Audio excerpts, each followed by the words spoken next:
Kidding? Yeah, of course it's gonna start, boys. Why would I do this video, right? Why would we do this video? Don't scare me now. Zia, what are you looking at, dude? Huh? What are you doing, bro? What do you want? What you want? Oh, here comes the other one. No, but what y'all want, bro? Get out of here. What is up, everybody? Welcome back to the channel, boys. Gonna do some detailing today. A little bit of work, as you guys can see.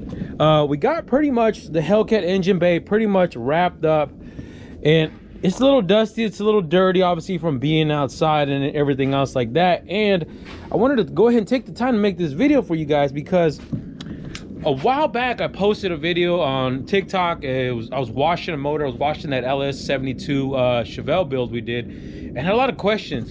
And a lot of questions were like, man, how you spraying water directly on the motor and this and that and all that stuff. Guys, it's not that big of a deal, believe it or not.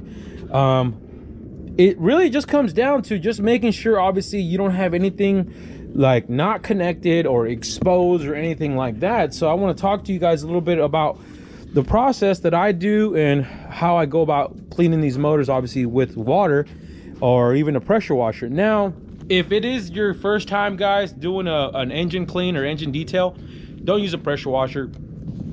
Go ahead and just grab a garden hose with a nice nozzle tip that you can control over.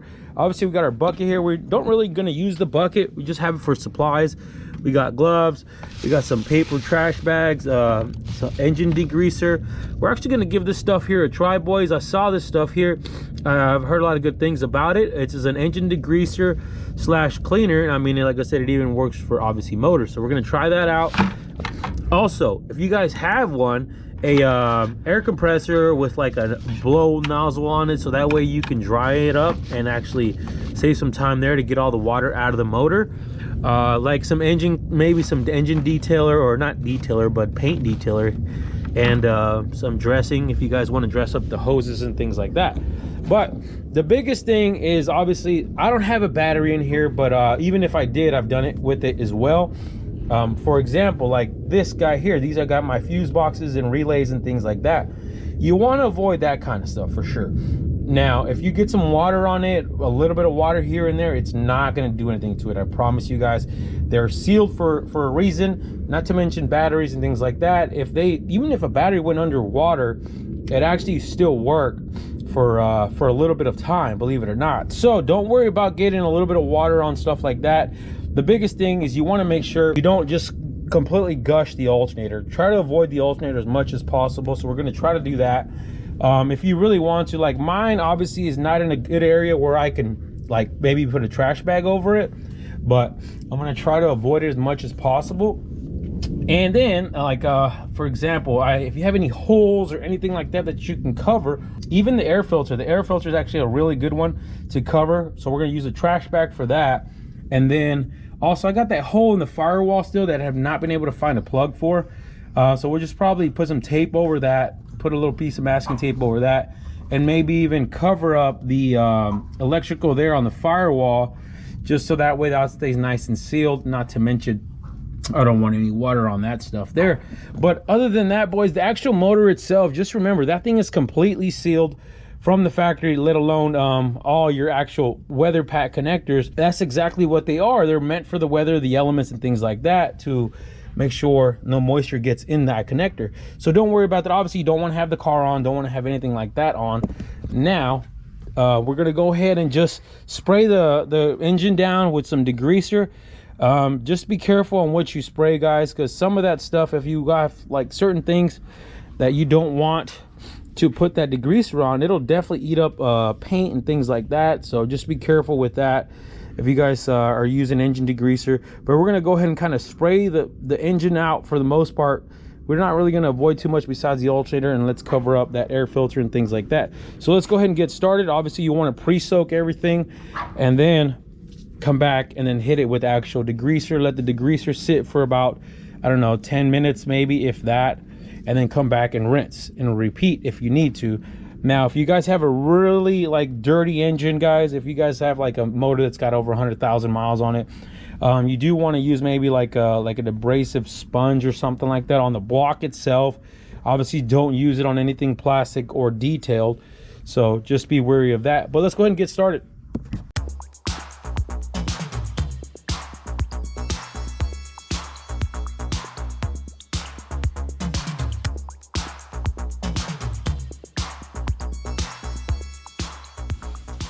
Say hello to my little friend.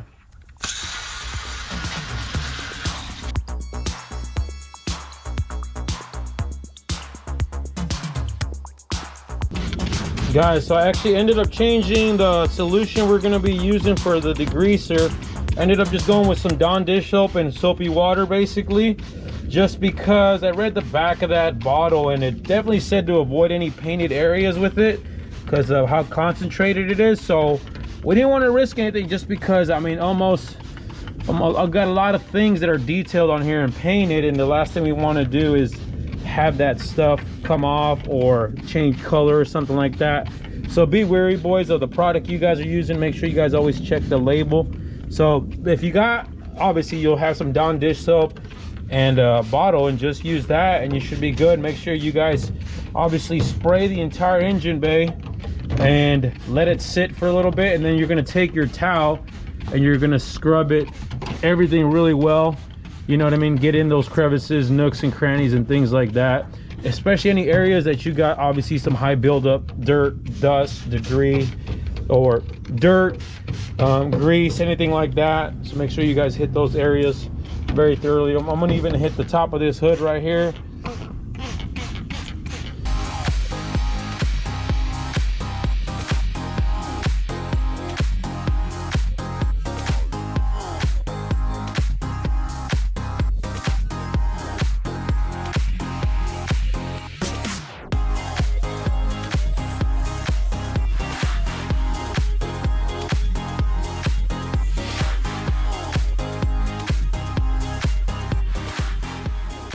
Now that we got everything rinsed off, boys, obviously the goal is to dry this thing as fast as possible, and that's where your air compressor comes in handy. So obviously work on all those areas where there's sensors. Yeah, you guys are gonna be able to hear me.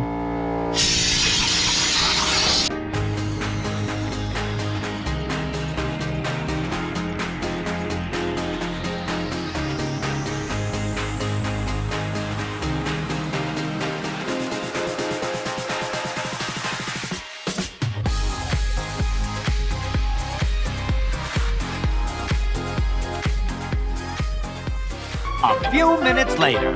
All right, boys, we got pretty much everything dried up, at least with the hand towel and the compressor, but we can go ahead and take this stuff off here, and then we're going to end up having to go back over it one more time.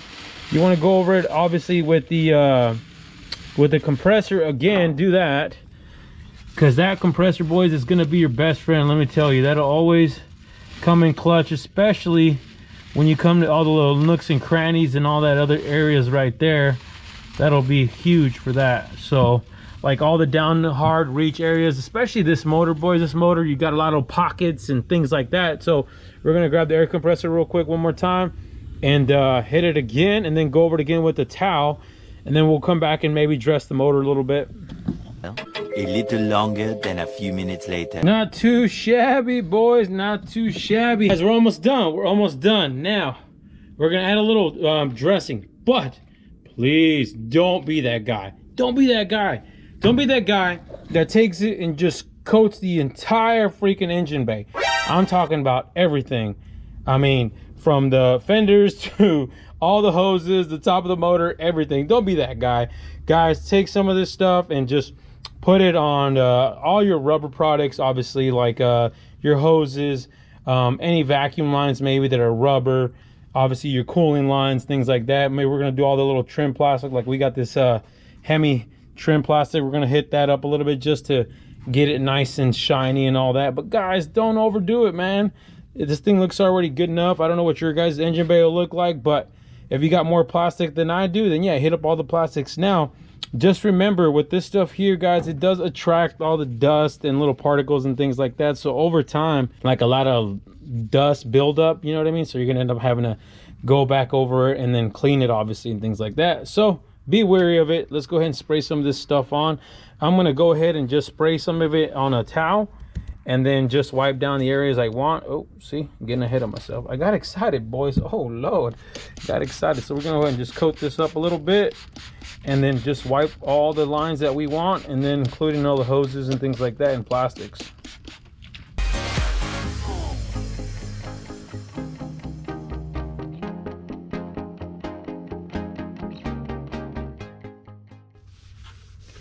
All right, boys, I think we got everything nice and wiped down. Now just remember, if you guys feel like you guys use too much of it, all you got to do is go over with like a clean rag and just wipe some of that stuff off. Make sure you don't have like an oily residue on that if you guys decide to do the dressing. But look at this bad boy.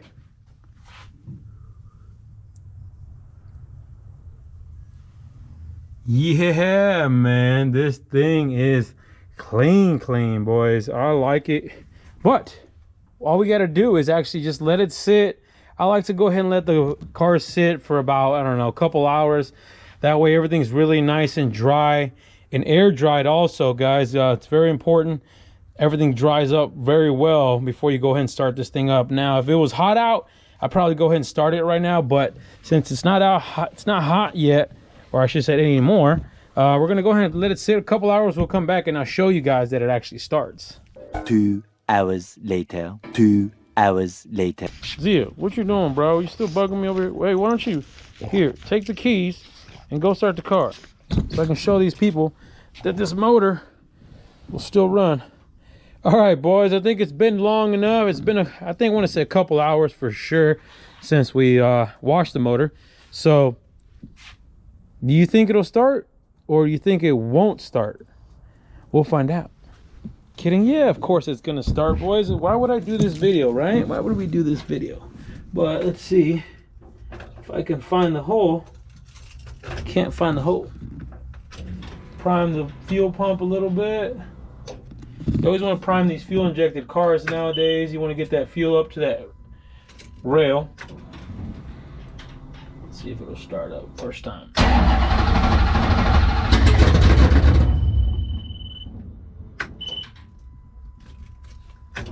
Don't scare me now.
We're gonna shut it off, boys, before my neighbors hate me more.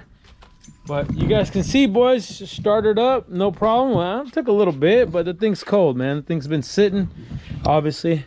Looked like we got a little bit of splatter there. A little bit of water probably might have kicked up from somewhere, but probably from the belt, guys. So just don't be shy with the compressor and the air. Get all that water out of there. We shouldn't have any issues. Like I said, the biggest one, make sure you cover up that air filter. Any electronics that you might be worried about. If you feel like you don't feel comfortable, go ahead and cover them up. Do whatever you got to do. But boys, I think what's left on this car, obviously we don't have a drive shaft in it, exhaust, you can see. So those are the next two things, and then at that point it'll be running and driving for the most part. But it is going to have to go back for body and paint, interior and all that. So we'll see when you guys see it next back on the channel. But you guys got to subscribe. Hit the subscribe button, hit the like button, and hit the bell for notifications. Guys, also make sure you guys hit the website, boys. It's gonna get chilly here soon, so you guys make sure you copy your Goose Performance hoodie. It is a limited run, so those are limited sizes as well. But guys, you already know, stay wrenching.